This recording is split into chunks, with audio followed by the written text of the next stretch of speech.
Good afternoon, good morning, good evening, wherever you are watching this video from. This is Chika of Chispod, and this is Nurse Fumi Good of afternoon. Fertility Nurse, Able God Medicals. So, we are here today to talk to you about her journey. You'll be seeing more of her on Chispod. So, sit back, relax, and watch. So, Nurse Fumi, over to you. Introduce yourself to the Okay, good afternoon, audience. everyone. Yeah. Good morning, good evening, wherever you are watching for. My name is Mrs. Odiana Sifimilayo, and I'm a registered nurse. I've been in practice for more than 15 years, and I love my journey. Thank you. So Mrs. Fumi has been in the medical field for 15 years, like 15 and over. Like that's a big one. You know, when you're into a career, you have to be very passionate about it. I've heard people say, "Oh, I went to school, I studied law, and I'm into graphic design. I studied filmmaking, and I'm a tailor now, and I'm so." It's it's something to reckon with. Like you have to be really passionate about it for you to have been in the medical field all these years. Like, what has been your push? What prompted you? What moved you? What has been moving you? What made you consistent? What has made you stay in the medical field? Okay, thank Nurse. you. The question is quite very nice. Yeah. If I may start, let me start by saying I had the passion for taking care of people. Mm. Because when it comes to medical field, it's not something they should push you into. It's something you should develop inward.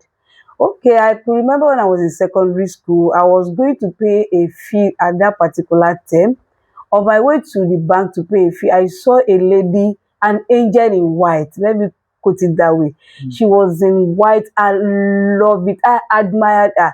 And I told myself I'm going to be a nurse. Mm. So I developed the passion, and I am enjoying the job because it's passionate. It's a humanitarian job. It's not just a job I picked by the roadside. I decided to be a nurse despite the fact that I had my 5 credit that I can actually go for medicine. But I told myself I'm going to be a nurse because I love taking care of people.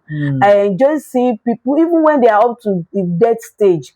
I enjoy seeing them being taken good care of. So I love, and it has been it has kept me going. Let me say this passion that I had has kept me. Even when sometimes when I had some patients on some cases, I try to attend to them even without payment because there's this passion. Saving a life has been my passion. So I love what I'm doing. Well done, Nurse Fumi. Thank you. So, in a nutshell, she's passionate about humanity.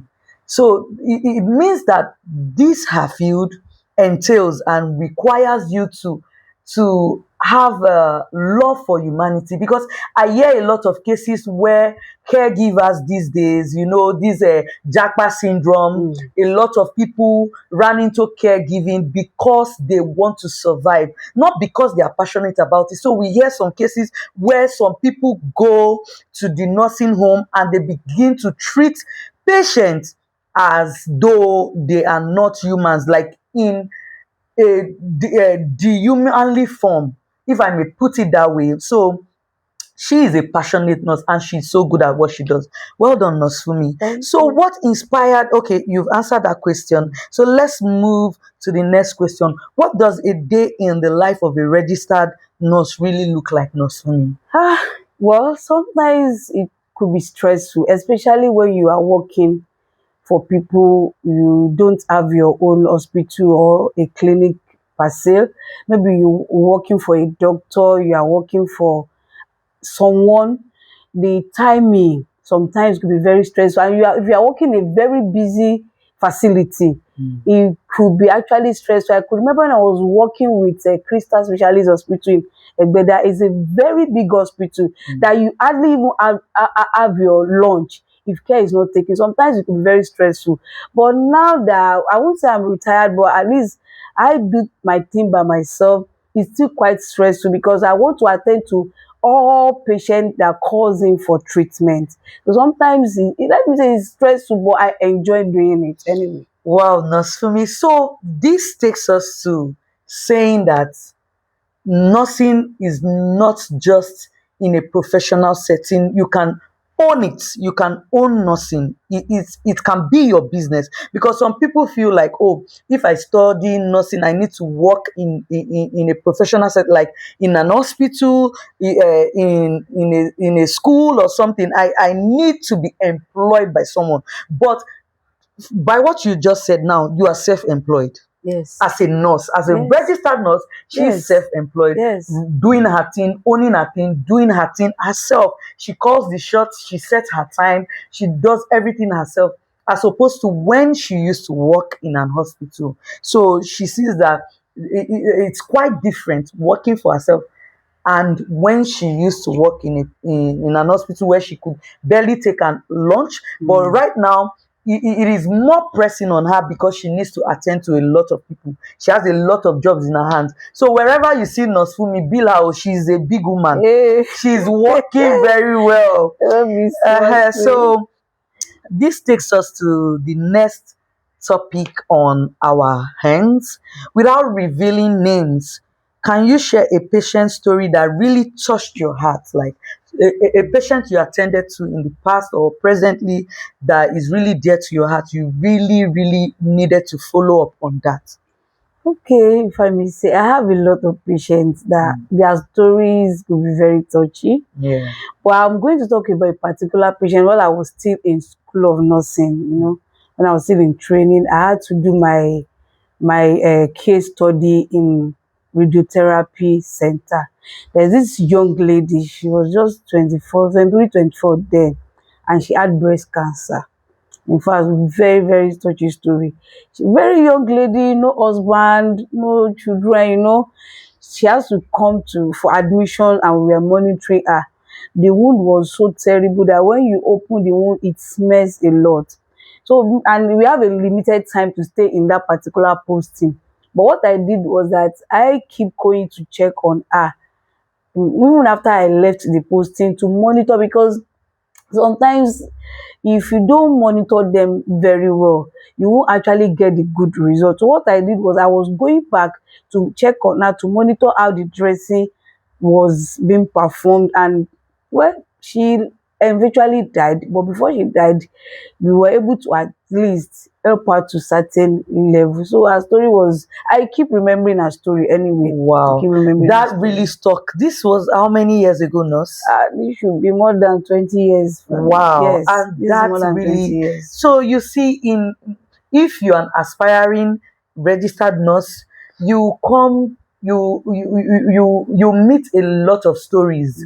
You meet a lot of people that will build you, that will tear you, that will hurt you, but those are your scars. Those things put together will make an experience for you. So keep going, nurse Fumi. Well done, Thank good job. you. Thank you. So now, how has technology changed the way you provide care to people? Yeah, personally, I would say I'm a mobile nurse Yeah. anyway. I'm a mobile nurse, but in view of everything, technology has actually taken over everything, including medicals. Now, most of our patients their history are being computerized. Yeah. We have electronic blood pressure monitor. We have electronic temperature monitor. It's not like the olden days that you have to start shaking the mercury. This time around, Yes, I there is, remember. yes, this I one you don't even need to strain your eyes. Yeah. There is a technology now. There is a Wow. particular thermometer that you can easily put in the armpit of your client, even under the tongue, and it will read. Moment it's gotten to its peak, it will beep. You will hear beep, beep, beep. Wow. You will know this one. And Even also during the COVID, I think the COVID even brought a lot of yeah, technology, exactly, because we didn't need to start touching at patients. So all. I realized that, oh, there were machines. If Yes. if I can, there were machines Yes. that you can actually just put on the forehead of someone Yes. and it reads the Yes. temperature. Temperature. So they said necessity is the mother of invention. Yes, we So have a lot. at that point, we realized that we could do away with some certain things. Certainty, yes. Talking about the mercury thermometer, Thermometer, yes. right now we have a lot of Yes.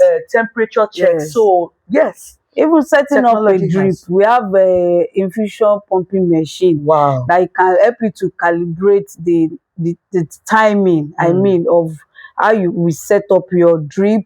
We have injection pumping machine. There are certain injections that you don't need to push by bolus so that the patient don't start reacting. Wow. So with the injection pumping machine, you can easily fix it and it will go slowly into your patient without reaction. So technology has really taken over. Wow, Yeah. wow, well done. Kudos, you. Thank Nosfumi. you. So, you know, when you invite Nosfumi to come and treat you, you are in good hands Yes. because she's infusing technology that is modern day treatment plus the, will I say, the olden days? Yes. She's a bridge that connects the older generation, like the olden days, the way, the style they used in the olden day, and she's infusing it with the modern day, and coupled with her experience. She has over 20 years of experience. So you know that you are in good hands. It is Able God Medical Service. Don't forget that.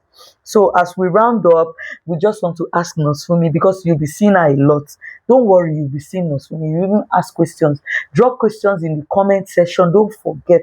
Drop your questions. You can send her messages on our platform. I'm going to put them in the caption below.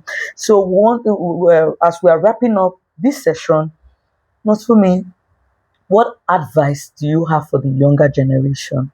Like the younger registered nurse, the younger generation in total. What advice do you have for them? First and foremost, the most important thing is be passionate.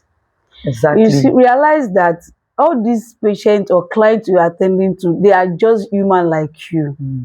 You don't treat people as if they are not human. Treat them equally. Don't be how will I say, don't put preference in what you are doing, that this one is more better. No, everybody are equal. Then secondly, if you are aspiring to study nursing, don't be pushed into nursing. Make sure, ask yourself, can you serve humanity? Can you absorb some insults? Can you actually deal with people? This should be your question before you go into nursing, because if not, you start having issues with your client, because you know personality differs. And if you cannot handle each individuals, you will always fall out with people. Even when they are at the detriment of dying, you will still fall out with them, which is not really too good. So ask yourself, and my younger colleagues, please be passionate, be considerate. In our next video, definitely I will give you some keywords that you will work with. Thank you. Thank you so much, Nosfumi. So our take home is be passionate about whatever career path you want to thrive in, you want to go into, you want to venture into. Be passionate. So at the end of the day, we are going to crown this session turning passion into profession. So if you're passionate about what you're doing, it will become something that you'll be a professional in, and you do well, just like Nosfumi. She has thrived. She has done so well. You can check out her portfolio and a lot of things. You can check out all the things she has done in the past. So till next time, I am Chika of Cheesepod, and this is Nosfumi of Able God Medicals. Thank you so much for coming. Thank you. See you.